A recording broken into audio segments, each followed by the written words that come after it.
the town of Pruszków, just outside Warsaw, becomes the stage for high diplomacy. On the steps of a modest administrative building, Poland's Foreign Minister Radoslaw Sikorski waits, composed, deliberate, as a motorcade approaches. This is not a ceremonial reception with red carpets and trumpets. It's quiet, almost understated, yet symbolically rich. The Chinese Foreign Minister Wang Yi arrives for bilateral talks with his Polish counterpart at a time when the global balance of power is constantly shifting. The handshake that follows is brief, firm, and familiar. Two seasoned diplomats meeting again in a new context, under evolving circumstances. For Poland, a frontline state in both EU and NATO, meetings like this are not just about friendship, they are about positioning. And for China, a nation expanding its political and economic footprint across Eurasia, this visit is a strategic move. Poland is a critical node in the Belt and Road Initiative, the overland bridge between China and Western Europe. As they walk inside, flanked by aides and guarded by protocol, the weight of the moment sits just beneath the surface. The topics today range from bilateral trade to infrastructure investment, from cybersecurity cooperation to cultural exchange. And while the official readouts may speak in cautious language, analysts suggest that this meeting is about much more than logistics or memoranda.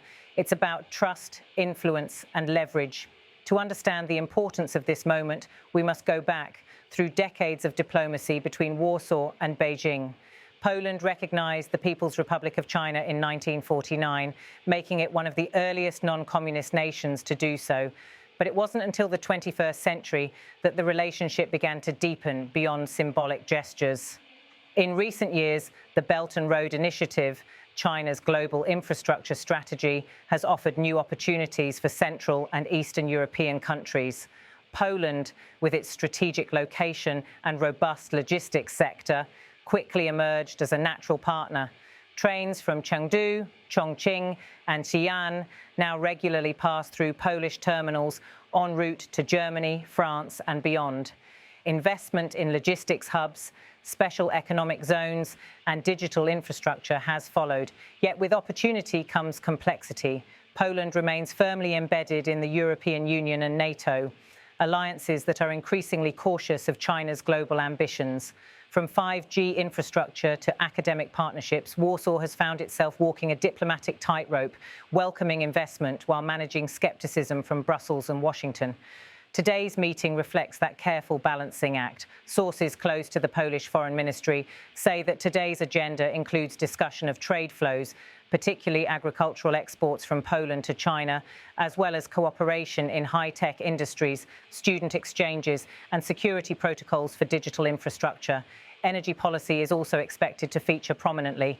China is looking to invest in cleaner energy abroad, while Poland continues its complex transition away from coal. But beyond economics, there is a geopolitical undercurrent. As the European Union reassesses its relationship with China, especially after recent trade tensions and policy clashes, Poland is positioning itself as a pragmatic intermediary, a country that can speak to both sides. For China, this is valuable. Beijing's relationships in Western Europe have faced increasing friction. By cultivating ties in Central and Eastern Europe, China is building parallel channels of influence, some overt, others more subtle. Yet not everyone in Poland is comfortable with this. Outside the summit venue, reactions among citizens are mixed. Some welcome Chinese investment, particularly in underdeveloped regions. Others voice concern over political strings, economic dependency, and the long-term implications of close ties with an authoritarian state. We want development, yes, one resident says, but we also want to protect our independence. And that concern is echoed in the broader region. Lithuania recently scaled back its ties with China. The Czech Republic has openly questioned Beijing's human rights record, and the European Commission continues to evaluate China's role in strategic sectors, from critical minerals to artificial intelligence. So where does that leave Poland? At a crossroads. In recent months, Warsaw has attempted to carve out a more autonomous foreign policy, still aligned with the EU and NATO, but more active in building bilateral relationships. Whether it's with South Korea, Turkey or China, Poland is seeking options in an increasingly multipolar world. This is part of a broader trend. Mid-sized powers are no longer passive players. They're active negotiators using their geography, market potential and political capital to secure better terms from East and West. In today's case, Poland holds several cards. It controls a vital segment of the Eurasian rail corridor. It boasts one of the EU's fastest growing economies, and its strategic location, bordering Ukraine, near Russia and within reach of the Baltic, gives it enormous geopolitical relevance. That's why this meeting matters.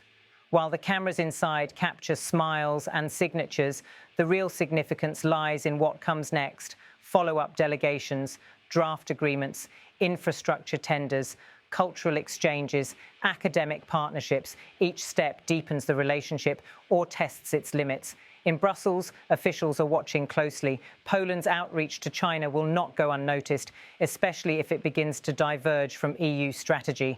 There are questions about how aligned Poland's national interests are with the EU's collective approach.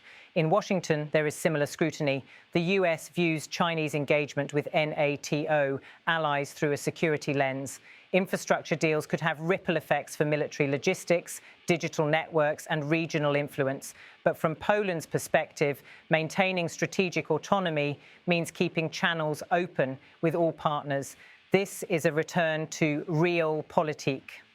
Foreign policy based not on ideology, but interest. And interest is exactly what drives today's meeting. China sees Poland as a potential gateway to Europe. Poland sees China as a possible engine of growth if the terms are right. The challenge for both sides is to build a relationship that is resilient, transparent, and mutually beneficial in a world where trust is in short supply. As the ministers emerge for a photo op, the symbolism is clear. Behind the smiles are tough calculations, behind the flags are competing priorities, and beneath the surface of every diplomatic exchange lies the question, what's the cost? Back outside, the Polish and Chinese flags flutter against the September sky. A fleeting image, but one that captures a much larger story. A story of nations navigating an era of uncertainty, competition, and convergence. And as Poland and China chart their respective paths, meetings like this are not mere protocol. They are strategic moments in the shaping of a new world order.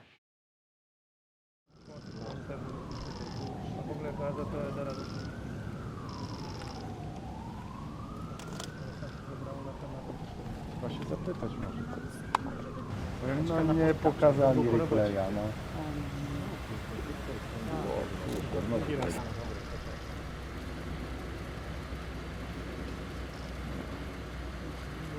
Ale dużo. Very well. I'm so glad. Yes, thank you for bringing us this. Hey. It's the army. Trudno. Ochroniarza z tyłu, ale...